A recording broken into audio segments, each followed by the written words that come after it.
Calaroga Shark Media.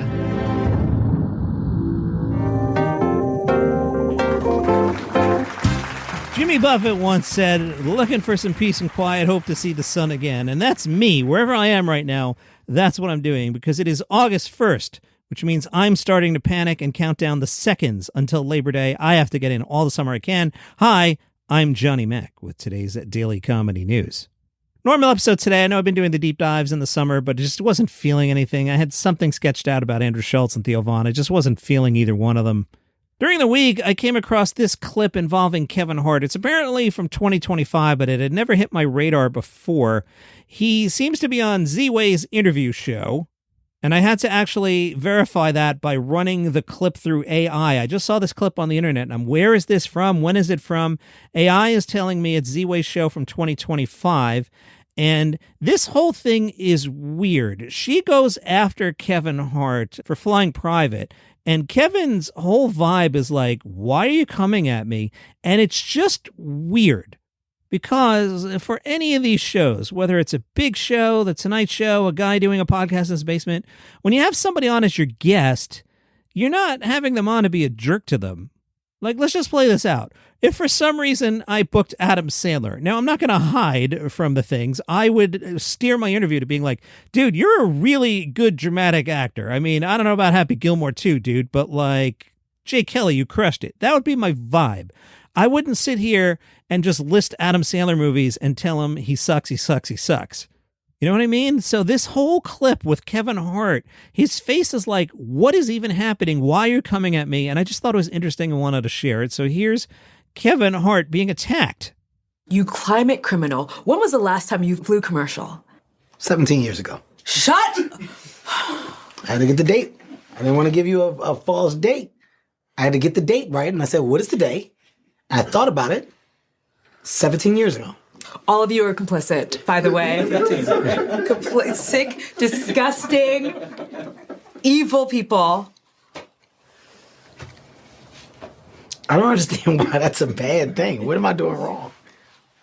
Because I work during the day, so I can't fly during the time. Oh, you're the only American that works during the day? No. I know. I didn't realize that Kevin Hart of Heartbeat Productions, Get Hart, $100 million on a $30 million budget, works during the day. Excusez-moi. Yeah. Yeah, so I mean, that's why. Because of my schedule. And I need a bed to sleep. On the plane. Where else are they going to put the bed? We've been so rich for so long. I don't understand what's happening. I need a bed because of my schedule. And I need a bed to sleep. On the plane. Where else are they going to put the bed? You have been so rich for so long. I don't understand what's happening. Like, what is that? What? Just so I'm following you. What's bad about that? I don't think Kevin Hart is wrong there. Don't have Kevin Hart on and do that to him. If you don't like the guy's work, just don't have him on. The Baltimore Sun was at the taping of Stavros Halkias' special. If you listened yesterday, I told you to buy some Stavros in the comedy stock market, and I said I had bumped the story. This is the bumped story. Spoilers from the show, which I guess will show up in the special. Some Baltimore-related material, and Stavros Halkias was wondering why the Baltimore football team is named the Ravens, and apparently he doesn't think Edgar Allan Poe is the greatest hero. We were told that factually, Edgar Allan Poe married his 13-year-old cousin. Halkias, who attended the University of Maryland, told the audience his tie to Baltimore is actually he's an incestuous pedophile, and his wife was from Baltimore, his child bride, and we were like, yeah, that's what our football team is named after. We don't even read. A lot of people in the audience were wearing Baltimore gear. A lot of Ravens jerseys, Orioles t-shirts, and hats made appearances, and the Oriole bird mascot was also on hand. I was on a date with my now wife at an Orioles game a million years ago, and the Oriole bird made fun of me for having a big belly. Now, the Oriole bird's not wrong, but I got called fat by the Oriole bird. He was like doing a whistling thing and like pointing at my wife and pointing at me, and then tapped my stomach and made like a sheesh kind of face. I was mocked by the Oriole bird mascot. During his set, Halkias focused on weight loss, saying he has lost 70 pounds. but said, I still wear a 3X, lose 70 pounds, maintain every X. That's not how it goes. All 4 performances were recorded, says the Baltimore Sun. Halkias wore shiny red basketball shoes and a bright blue tracksuit with his upper chest exposed. He had to wear that outfit for all 4 sets so the editors could put together a good special. And a little shade, the Sun writes, the Sun requested an interview with Halkias. Neither United Talent Agency, which represents the comic, nor Live Nation, which operated the shows, made him available. Okay, then. Atsuko Okatsuka is getting a half-hour sitcom, and I love her, and I'm just picturing this in my head, and this is going to be awful. I'm sorry. Love her. Absolutely love her. Sitcom, I don't know. Plot details on the show's title are being kept under wraps, but apparently it's a vehicle for Atsuko about modern marriage. Now, maybe a hint here, in a recent episode of Deadline's Comedy Means Business podcast, Atsuko talked about her ambition to crack film and TV, citing Lucille Ball as an inspiration. I don't know.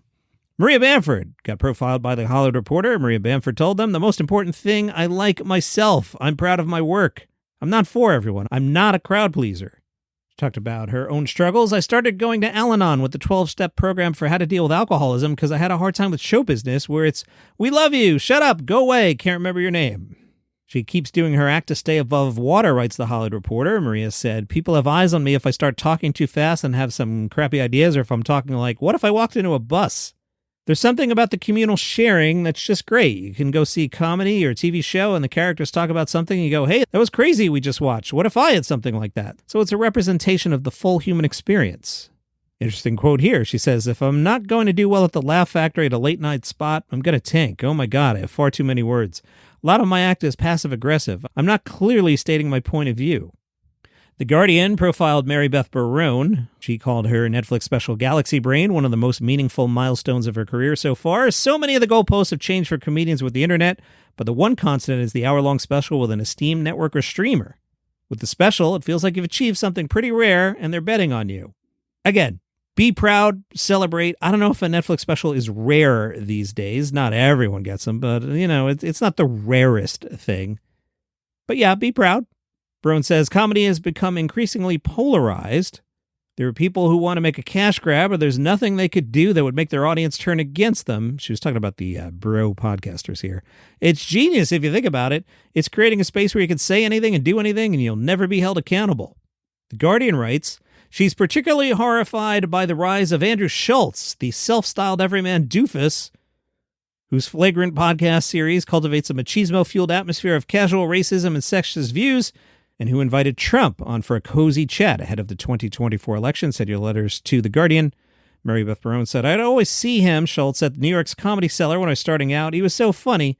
I literally thought he was hot. I think I slid into his DMs one time. I've watched him create this space where I'm like, you just want to perpetuate the bigotry and the systems that benefit people that look like you all the time. I guess if money is the most important thing to you, that makes sense, but I have integrity. So I can never do something like that. Just hard to stomach that those are my coworkers, technically.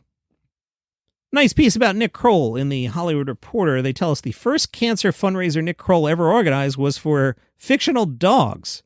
The benefit was called Pirate Girl Rum Presents a Rocking Beach Bash to benefit cupcakes for canine cancer. It was a bit on Kroll's show. It made fun of a certain breed of LA philanthropy where sponsorship logos, celebrity selfies, and branded desserts often seem as important as the cause itself. Well, Kroll's now doing it for real. His annual Comedy versus Cancer benefit has raised more than $10 million for blood cancer research at Memorial Sloan Kettering Cancer Center, which is a great place. My dad passed through there 1 million years ago, and those people are good people. 15 years ago, Kroll's sister-in-law Nicole was diagnosed with non-Hodgkin lymphoma. During treatment, she met Jennifer, another patient. The two women became close. Jennifer's husband happened to be vaguely connected to Tina Fey. So between all that, performers were willing to help. Kroll curates the lineup himself. John Mulaney has appeared multiple times, so have Birbiglia, Gaffigan, Seth Meyers, John Oliver, Tina Fey, Hassan Minhaj, and Brett Goldstein. Steve Martin does it every year. The Hollywood Reporter tells us the event has a familiar rhythm. There's stand-up throughout the night, followed by an appeal for donations. Beyond the already expensive ticket price, this year's event raised $2.7 million. Every dollar goes directly towards blood cancer research and treatment at Memorial Sloan Kettering Cancer Center. Kroll tries to keep it casual. He says some of these fundraiser shows feel a little stiff and the audience is a little cold. The more you can make it feel intimate and personal, the more impactful the whole thing can feel. And we are into August now, so in Montreal, there's another comedy festival. We're told it's the smallest comedy festival. Every August for 8 nights, a corner of Hurley's Irish Pub becomes host to one of Montreal's most eclectic comedy festivals with stand-up, trivia, music, crowd work, crafting, wrestling, surprise guests, new comics, comedy veterans. It's the 4th annual World's Smallest Comedy Festival that launches August 10th with World's Smallest All-Stars, a showcase of some Montreal comedians. Then on August 12th, it's Wednesday night trivia. That's what I like to do in the winter. It's volleyball season. I miss the guys. I haven't seen the guys. Trivia guys, hi. I know they listen. We'll be back. Last week of volleyball is before Labor Day, so you'll see me around September 9th or so. But I have volleyball, so I can't go up to Montreal on a Wednesday night to play trivia. I could just go to Morristown. Why would I drive 7 hours? The Jay and Joey Trivia Show takes over the festival for a night of unforgettable laughs, competition, prizes, and questionable knowledge. We're told the festival edition features legendary host Joey and Jay, the voices behind Montreal's most iconic trivia show. Hey, trivia guys, maybe we ought to challenge them, like New Jersey versus Montreal Trivia Guy Showdown. How we make money doing this, how this works, I don't know. We'll talk over 2.5 beers a couple weeks from now. And then there's Toaster on August 13th. You know, roast battles? No, this is Toasting. Hosted by Dawn McSweeney, the celebration of comedy, friendship, and good vibes features comedians pairing off for a hilarious compliment battle. That's fun. For the full festival lineup, check out worldsmallest.club, Hurley's Irish Pub in Montreal. That is your comedy news on a summer Saturday. It's August 1st. The countdown to me being depressed. The worst day in the world is the Tuesday after Labor Day. That is just I'm in the tank that day. So if you're looking for me and the sun is out, I'm outside. See you tomorrow.